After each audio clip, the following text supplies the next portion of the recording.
Chers téléspectateurs, bonsoir. Merci de nous rejoindre dans ce nouveau numéro de Magazine des Nations Unies. Tout de suite, les titres.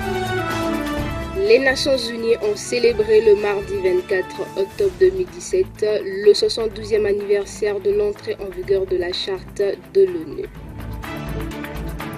La 8e réunion de haut niveau du mécanisme régional de suivi de l'accord cadre pour la RDC et la région couplée au 7e sommet ordinaire de la Cergelle. Journée porte ouverte des Nations Unies sur les objectifs de développement durable. Les Nations Unies ont célébré le mardi 24 octobre le 72e anniversaire de l'entrée en vigueur de la Charte de l'ONU.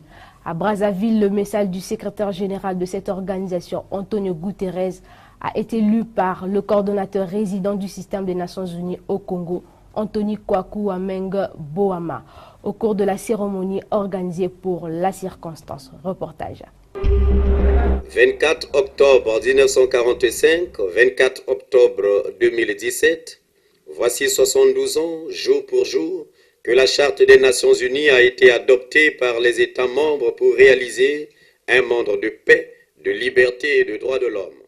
En ce jour d'anniversaire, le secrétaire général de l'Organisation des Nations Unies, Antonio Guterres, a rappelé aux États membres qui sont aujourd'hui au nombre de 193 que les problèmes du monde n'ont pas de frontières. L'organisation s'organise à faire face aux défis qui se présentent. C'est le coordonnateur résident du système des Nations Unies au Congo qui a lu ce message. Notre monde fait face à de nombreux défis. Conflits et inégalités qui s'intensifient. Phénomènes climatiques extrêmes qui se multiplient et l'intolérance meurtrière qui gagne du terrain. Notre sécurité menacée, notamment par les armes nucléaires, nous avons les outils et les ressources nécessaires pour relever ces défis. Les problèmes du monde n'ont pas de frontières. Nous devons dépasser nos différences si nous voulons transformer notre avenir. Aussi, les Nations Unies entendent accompagner le Congo dans l'intégration des objectifs de développement durable dans le processus de développement. Notre organisation s'emploie à accompagner la République du Congo à relever ces défis. Il est certain que nous trouverons les solutions idoines à ces défis si la République du Congo réalise les 17 objectifs de développement durable ODD. Jean-Claude Gakoso, ministre congolais des Affaires étrangères, de la coopération et des Congolais de l'étranger, a salué l'action de l'ONU dans le monde, l'action qui a permis à l'humanité de ne plus sombrer dans un autre conflit général. En 72 ans, l'humanité n'a plus connu de tragédie de l'ampleur de celle que constitua la Seconde Guerre mondiale. Cette longue période de paix, nous la devons très largement aux Nations Unies. Jean-Claude Gakoso a saisi cette occasion pour rappeler le vœu des dirigeants du continent africain qui est celui de la réforme de l'ONU. La décision de nos hauts dirigeants, clairement exprimée lors du sommet mondial de 2005, de voir l'ONU réformer sans tarder, nous croyons fermement que l'ONU a vitalement besoin de plus de transparence, de plus de justice, de plus d'équité et de plus de démocratie interne. Outre les allocutions prononcées au cours de cette célébration, la FAO a été décorée à titre exceptionnel pour ses 40 ans de présence en République du Congo. À cet effet, quelques fonctionnaires de cette institution, dont la représentante Suzo Percy Filippini, ont reçu des insignes de l'ordre du mérite congolais. L'artiste musicien Zao, à travers son titre Les ODD, a agrémenté cette célébration du 72e anniversaire des Nations Unies.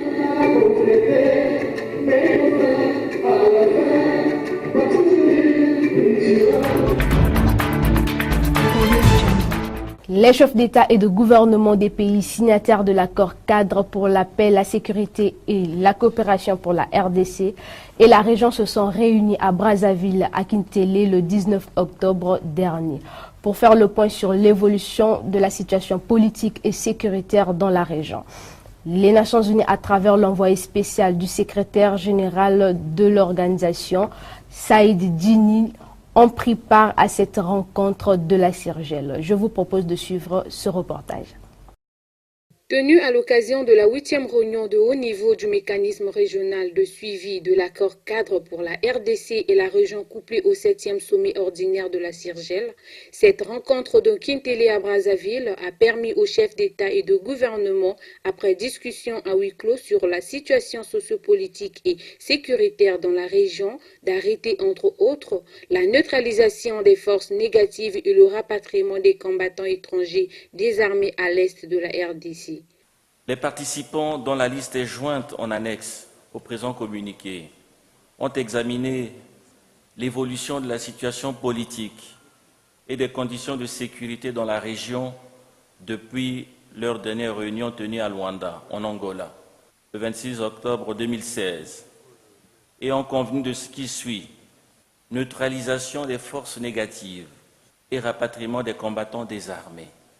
Ont condamné la poursuite des activités des forces négatives dans l'est de la République démocratique du Congo, y compris l'attaque récemment menée par les Mai Mai, Yakutumba, contre Uvira, dans le sud Kivu, et déplorer leurs effets négatifs sur la population civile et la stabilité de la région.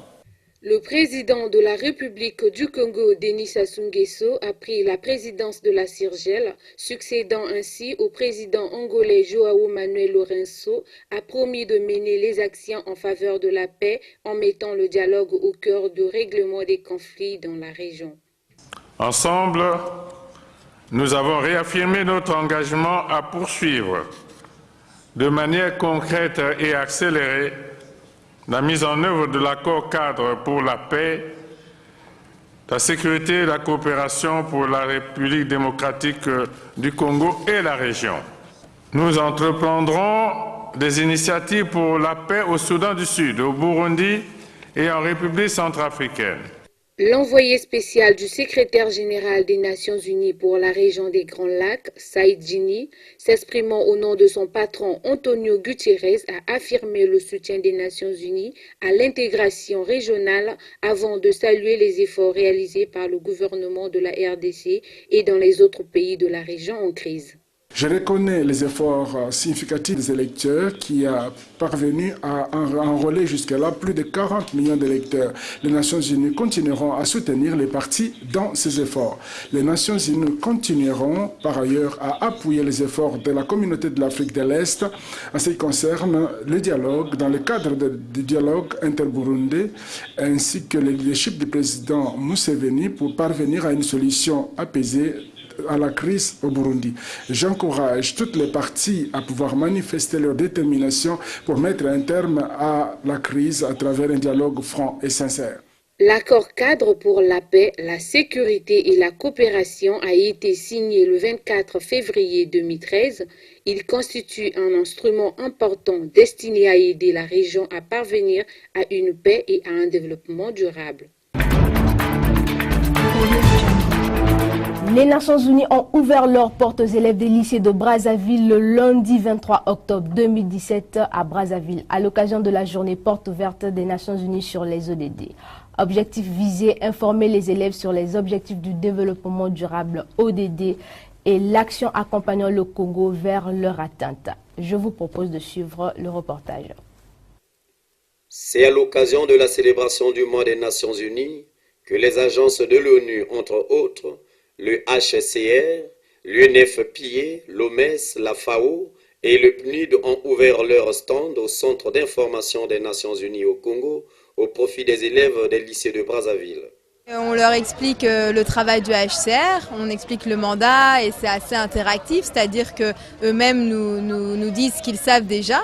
Et alors après, on donne plus de détails sur ce qu'est un réfugié et exactement quelles sont nos activités ici à Brazzaville. Ils peuvent surtout retenir un peu la diversité de notre organisation, la pluralité des agences et dans leurs différents domaines d'intervention et souvent qui prêtent à confusion. Une occasion pour ces apprenants de découvrir et de mieux connaître les agences du système des Nations Unies qui œuvrent au Congo, leur mode de fonctionnement et leur mission. Au stand du NCR, on nous a parlé des réfugiés, comment ils faisaient quitter leur pays et venir dans d'autres pays, que le UNCR pouvait les aider. Ici, on est en train de nous conseiller sur la vie courante, comment faire pour vivre, comment faire pour marcher. Parce que nous voyons de nos jours beaucoup de jeunes femmes tombent enceintes n'importe comment. Prosper Miyundungoma est chargé de bureau du Centre d'information des Nations Unies au Congo. Il revient ici sur l'intérêt de cette journée porte ouverte des Nations Unies sur les ODD. Il s'agit d'aider les élèves à s'approprier les objectifs du développement durable. Parce que vous savez que les 193 États membres des Nations Unies ont adopté les ODD depuis 2015. Et au Congo, le gouvernement les a lancés officiellement en décembre 2016. Et nous sommes donc dans ce processus de sensibilisation, d'information et d'appropriation. En réalité, il s'agit des stands des différentes agences des Nations Unies installées au Congo et toutes, dans leurs actions, dans leur travail, participent, concourent à accompagner le gouvernement à mettre en œuvre les ODD. Les technologies de l'information et de la communication au service des producteurs agricoles, transporteurs et commerçants congolaises. Une innovation qui pourrait résoudre les tracasseries de stockage, de conservation et de transport des produits agricoles dans le pays. Il s'agit d'une application en conception par la communauté congolaise libre de développeurs, Fongwama, soutenue par le Programme alimentaire mondial, PAM. Suivez ce reportage. Ils sont jeunes et outillés dans les TIC. Ils se sont réunis au sein de la communauté congolaise des développeurs libres dénommée Fongwama, managée par Prince Yulu. Grâce à leur dextérité dans les TIC, ils ont pu décrocher un partenariat avec le Programme alimentaire mondial PAM. Le but de ce partenariat est de développer une plateforme technologique susceptible d'aider les producteurs agricoles de facilement vendre leurs produits en ligne, ceci à travers les téléphones intelligents. Notre interaction avec le PAM et les agriculteurs vient au moment où on parle de la sécurité alimentaire qui a été l'objet du hackathon passé, Hack for Food. Pour lutter contre la sécurité alimentaire, il fallait qu'on puisse mettre au point un hackathon. Donc c'est un événement où on invite les développeurs à travailler sur un thème donné sur 24 à 48 heures. Le projet du PAM, du Programme alimentaire mondial, donc c'est un projet qui se veut d'abord innovant sur plusieurs choses dans l'aide aux producteurs, en particulier au niveau de la communication sur les produits. Parce que ce projet ne fait pas que du soutien de la production agricole, brute. C'est un projet qui veut partir de la production jusqu'à la consommation.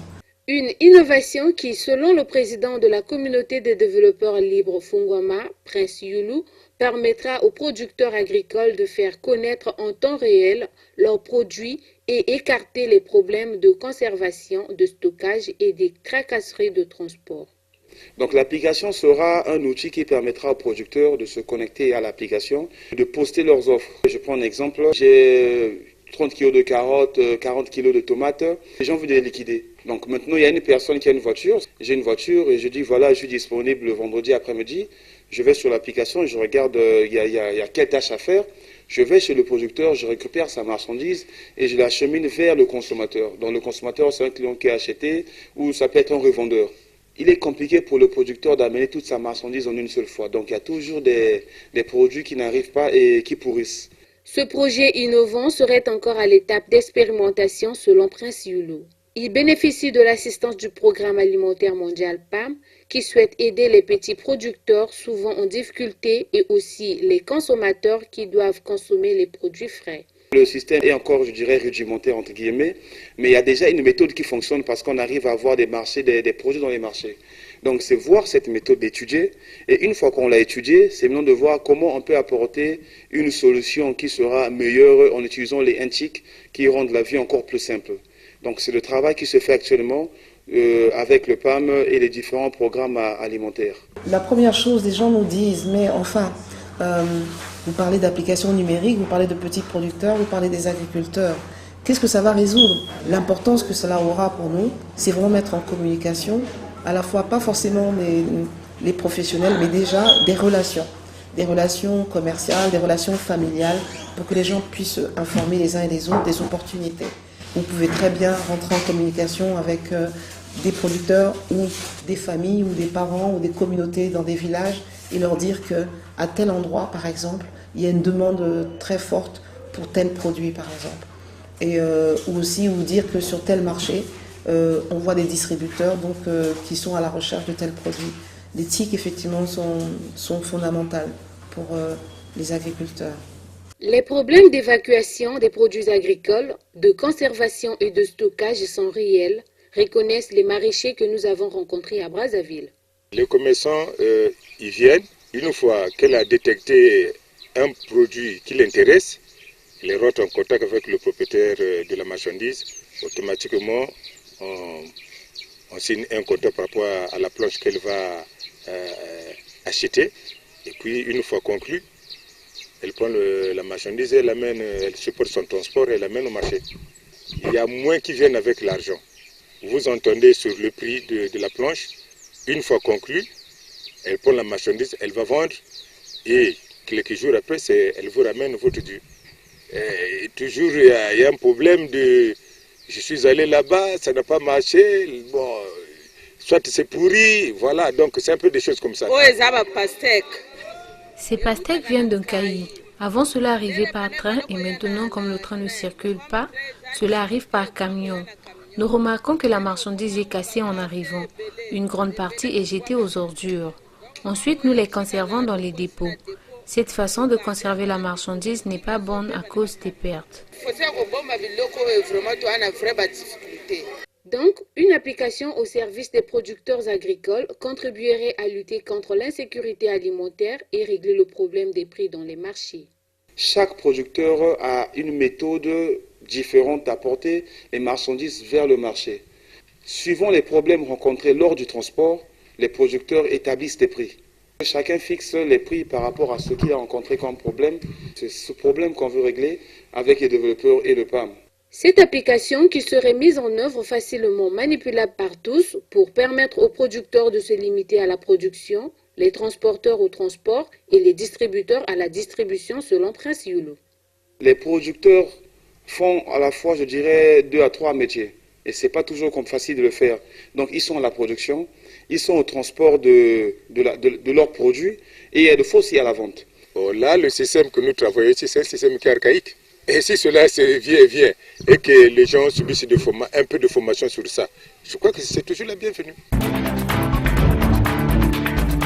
La planète Terre s'est dotée en 2015 d'un vaste programme pour sa prospérité. Il s'agit de 17 objectifs de développement durable. Le Congo-Brazzaville, pays membre des Nations Unies, a adopté et lancé les objectifs du développement durable officiellement en 2016, intégrant ainsi son programme national de développement PMD. Plus de détails dans ce gros plan. Ce fut le 19 janvier 2016 que le monde avait lancé officiellement les 17 objectifs pour relever le défi du développement durable afin de transformer le monde d'ici 2030. Ce programme combien ambitieux constitue une véritable feuille de route qui vise non seulement l'éradication de l'extrême pauvreté dans le monde, mais surtout l'intégration et l'équilibre des 3 dimensions du développement durable, à savoir l'économie, le social et l'environnement. Sur le plan national, le 2e plan cadre des Nations Unies pour l'aide au développement, conclu entre le gouvernement et la République du Congo et les agences du système des Nations Unies représentées dans le pays, ont intégré les objectifs du développement durable. Le système des Nations Unies dans un pays donné n'a pas d'objectif que l'objectif de développement du pays concerné. Donc ici au Congo, le pays a ses plans de développement, plan national de développement. Donc le système des Nations Unies tient en compte ces plans et puis tisse comment il peut accompagner la mise en œuvre et la réalisation des objectifs décrits dans ce plan national de développement. C'est ça le plan cadre des Nations Unies.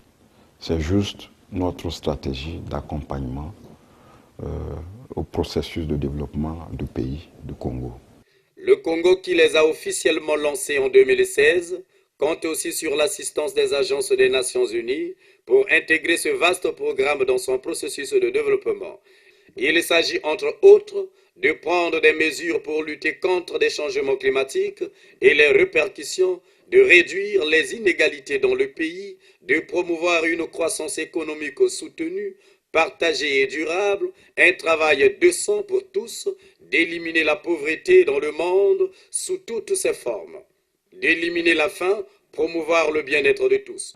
Donc nous, les agences, c'est comment accompagner la réalisation sur le terrain. À deux niveaux. Premier niveau, il y a un travail en cours à la préparation du plan national de développement. Donc on a mobilisé les expertises du système Nations Unies pour que les objectifs de développement durable soient intégrés dans le plan national de développement. C'est très important parce qu'on ne peut pas accompagner, suivre, mesurer, calibrer quelque chose qui n'existe pas dans le plan national de développement. Donc c'est un travail qui est en cours et j'apprécie la collaboration que nous avons eue avec Madame la ministre du Plan et qui a permis à ce que des experts du système Nations Unies puissent accompagner ces processus. D'après les statistiques animées par l'ancien secrétaire général des Nations Unies, Ban Ki-moon, près de 800 millions de personnes souffrent toujours de faim dans le monde. 59 millions d'enfants en âge d'aller à l'école n'étaient pas scolarisés en 2013. Chers téléspectateurs, comme annoncé dans les titres, nous avons sur ce plateau Monsieur le directeur général du plan et du développement. Bonjour Monsieur le directeur. Bonjour Madame. Les objectifs du développement durable ODD au nombre de 17 ont été adoptés en 2015 par les États membres des Nations Unies. Ils ont été officiellement lancés en 2016 en République du Congo. Pourquoi les ODD et quels changements peuvent-ils apporter au quotidien des populations congolaises? Déjà, pour répondre à votre question, Madame, il faut dire que c'est le 12 décembre 2016 que Son Excellence M. Clément Mwamba, le Premier ministre, chef du gouvernement, avait lancé les activités des ODD au Congo. Et depuis lors, grâce à Madame Ebouka Babakas, ministre du Plan, de la Statistique et de l'Intégration régionale, nous menons des activités un peu dans le sens d'atteindre ces objectifs du développement durable. Les ODD, lorsque ces engagements ont été adoptés par les nations qui constituent les pays de l'ONU, il faut dire qu'ils avaient en tête l'idée d'éradiquer l'extrême pauvreté. Lorsqu'on parle de l'extrême pauvreté, il ne s'agit pas là seulement de la pauvreté, mais dans l'extrémité. Et surtout la racine de cette extrême pauvreté qui touche principalement trois éléments. L'environnement, le développement économique et le social. Voilà les trois éléments des ODD que ces pays ont adoptés pour éradiquer l'extrême pauvreté. Alors pour ce qui est du Congo, pour ce qui est du Congolais, nous devons répondre à une seule question.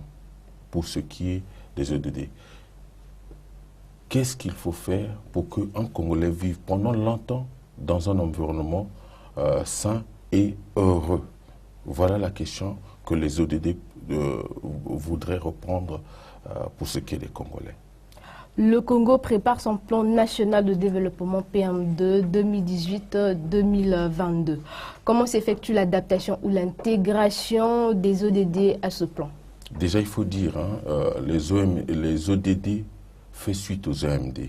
Alors, les ODD, pourquoi les ODD d'abord? C'est parce que, nous le savons, les rapports d'évaluation ont tout donné. Les rapports d'évaluation ont montré qu'il y a eu des résultats un peu mitigés. Alors, nous avons pensé, pour ce qui est du Congo, c'est de recadrer un peu notre approche d'intégration en partant par la priorisation de ces ODD. Depuis, je dirais, une année, depuis le lancement par le Premier ministre, je venais de le dire tout à l'heure, nous avons mené des activités liées à la priorisation. Voilà pourquoi sur les 17 ODD, nous avons que 14 qui ont été considérés comme prioritaires pour le PND. Et sur la base de ces priorités, nous avons pu identifier les cibles sur les 107 cibles qui ont été considérées comme faisant partie des ODD. Nous avons considéré pour ce qui est du Congo et surtout pour les 5 prochaines années du PND, 74 cibles que nous avons intégrées avec ces indicateurs dans le cadre du PND. Le PND trouve son fondement sur la marche vers le développement qui est la vision du président de la République pour les 5 prochaines années.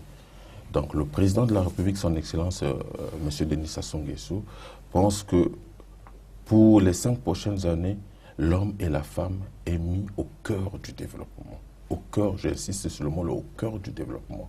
Et lorsque nous regardons les objectifs du développement durable, les ODD, nous voyons ces objectifs placent aussi la femme et l'homme au cœur du développement. Donc, s'il faut parler d'un PND, nous dirons que c'est dans tous les secteurs du PND que nous trouvons les ODD. Quel type d'accompagnement la République du Congo, à travers le ministère du Plan, reçoit-il du système des Nations Unies dans la mise en œuvre des ODD? Les Nations Unies ont mis à notre disposition tout le mécanisme d'évaluation ou de priorisation. C'est l'endroit ici de remercier, il faut le dire, il faut de remercier les Nations Unies avec toutes ces agences, de remercier déjà nos partenaires qui nous ont apporté non seulement l'appui matériel ou l'appui financier, mais surtout l'expertise qu'il faut dans le cadre de ZED. Qu'est-ce que le plan cadre des Nations Unies pour l'aide au développement, l'UNDAF, et à quel niveau se situe-t-il par rapport au PMD? UNDAF, c'est pour nous un cadre d'intervention de l'appui des Nations Unies pour la priorisation pour les priorités du Congo. Je disais tout à l'heure, la priorité du Congo, à partir de 2018, ce sera le PND. Donc, ce plan cadre de l'UNDAF va se baser, trouvera son fondement dans ce PND. Et nous travaillons ensemble. Tout à l'heure, je disais, ils nous ont appuyés dans le cadre des ODD et nous espérons que nous allons avoir toujours ces appuis pour avoir un plan UNDAF qui cadre avec le PND 2018-2022. Est-il prévu des mécanismes d'évaluation des ODD? Si oui, lesquels? Si nous intégrons les ODD dans le PND, cela est clair pour nous. Le cadre de suivi et évaluation des ODD, pour nous, pour les 5 prochaines années, c'est le cadre du PND. Tous les indicateurs des ODD sont ceux qui sont dans le PND. Donc, il existe bien, c'est ce cadre, et c'est même ça la cohérence. C'est même ça la cohérence pour qu'il n'y ait pas plusieurs agendas à la fin. Là, je dirais, il n'y a pas que les ODD. Il y a l'agenda aussi de l'Union africaine qui parle de l'agenda 2063, qui ont sur cet agenda, il y a aussi des indicateurs que nous intégrons aussi dans ce même cadre de suivi et évaluation, que nous espérons être beaucoup plus participatifs. Les ODD font suite aux objectifs du millénaire pour le développement, OMD, mis en œuvre en 2000 à 2015. Dans quel secteur peut-on noter l'impact des OMD au Congo? Moi, en tant qu'évaluateur, je dirais que c'est un peu difficile de faire cette évaluation. Mais il faut noter des positifs. Noter des positifs dans tous les secteurs. Je prends le secteur de l'éducation. Il y a eu des avancées. Notre pays a connu des périodes de guerre. Mais en termes d'éducation, nous avons des bons indicateurs par rapport aux pays qui n'ont pas connu des problèmes comme au Congo-Brazzaville. Il y a eu des avancées dans le cadre de la pauvreté. Il faut le dire. Le taux de la pauvreté a considérablement diminué, bien que nous n'avons pas encore atteint le niveau qu'il le faut, mais nous avons quand même... Il y a eu des avancées dans le domaine de la santé, les ODD concernant, les OMD concernant la santé. Il y a eu des avancées. Il y a eu aussi des avancées dans le secteur de la femme. Il y a eu des avancées, bien que nous n'avons pas atteint les objectifs fixés au niveau international, mais nous considérons qu'il y a eu des avancées. Et c'est pour cela que nous travaillons pour qu'il y ait encore beaucoup plus d'amélioration dans le cadre des ODD. Merci, monsieur le directeur général du plan et du développement, d'avoir répondu à notre appel. C'est moi qui vous remercie. C'est la fin de ce magazine qui vous a été présenté par l'ensemble de la rédaction de Vision Pro. Merci de nous avoir suivis. À très bientôt.